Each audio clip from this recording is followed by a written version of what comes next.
This little video is going to be about professional qualifications mentioned in the book. How to choose and get the best from your wedding photographer. Available at savvy-bride.co.uk. But anyway, professional qualifications. There are a large number of photographic bodies, and they all claim to represent photographers. Oh, and they do represent photographers. I've listed 7 of the main ones in the book. Here you can see them. We've got the World Photographic Society, British Institute of Professional Photography, the Society of Wedding and Portrait Photographers, the Master Photographers Association. You have the Association of Photographers, who tend to deal with advertising photographers, and the National Photographic Society represents professionals and amateurs. They all often, well, most of them say they do that. And the Guild of Photographers, that one there. There's a little line about each one. I shan't read them out.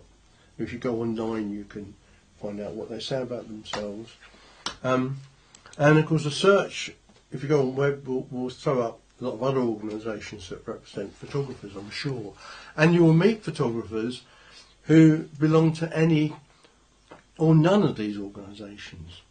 I mean, your interest in the professional bodies will probably be concerned with knowing if a particular photographer is qualified.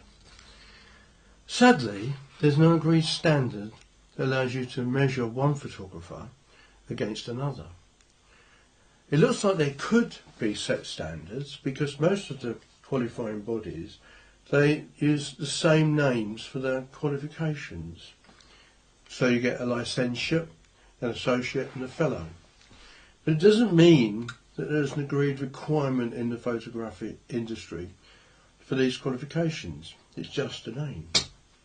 There have been attempts in the past to create an industry-wide standard, but have never managed to reach agreement. And even if there was a unified system of qualifications, I'd be telling you to use it only as a guide. Concentrate on the actual work produced by individual photographers. And then combine that with their experience and their personality. And that's also my advice faced with the current bewildering array of photographic qualifying bodies. There's more than 7 that I've got in the book. So how does a photographer obtain a professional photographic qualification?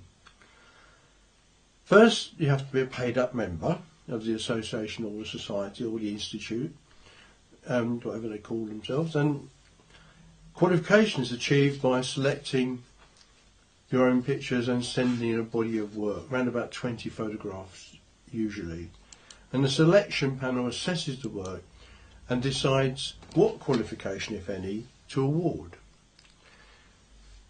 For the higher qualifications, that usually fellowships, associateship as well, more work is submitted, and often there's an interview, and the guy has to go in and discuss his attitude to photography.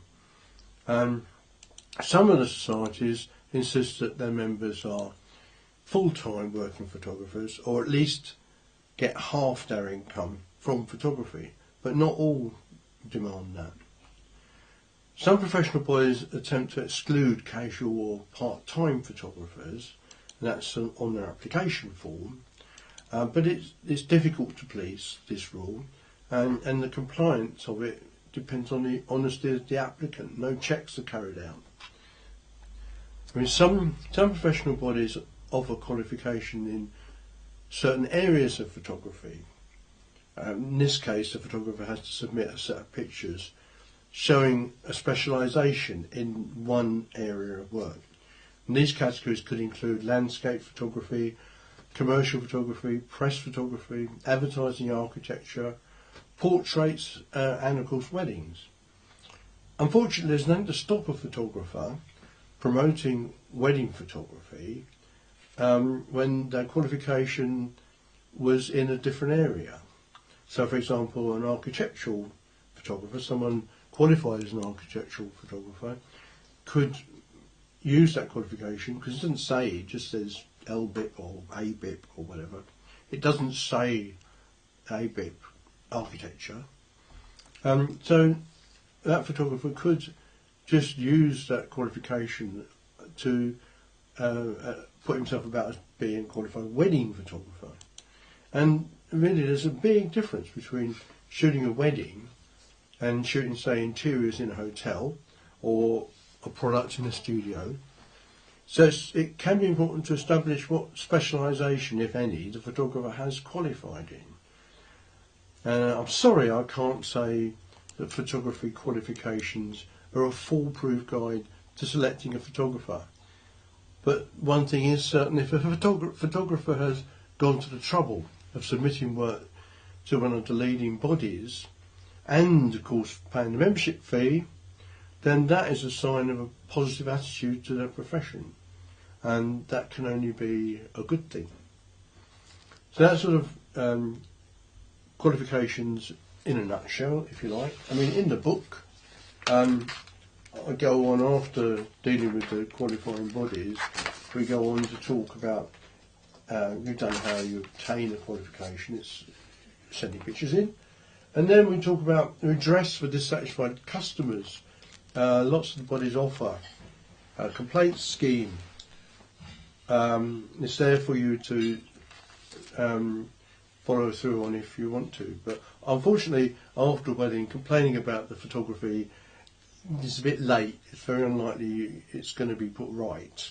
So you want to avoid getting in that position. That's really what this book is about. And then it talks about, is a college degree a guarantee? I mean, these qualifications, the qualifying bodies don't require you to have been to college to study photography. Those colleges will do their own system and you'll get a BA in photography. So, is a college degree a guarantee? That's in the book as well. And then it talks about assessing skills and experience. I'm talking about how why should you know? So I'm giving you some tips here about how to assess a photographer's skill and his experience, how to see whether someone's experienced just by looking at their work. There are clues that give them away. How does a photographer gain experience? That's the next section. And then there's a little one here, this is intriguing. Beware the Johnny come lately. A little hobby horse of mine, that one, never mind. So there you go.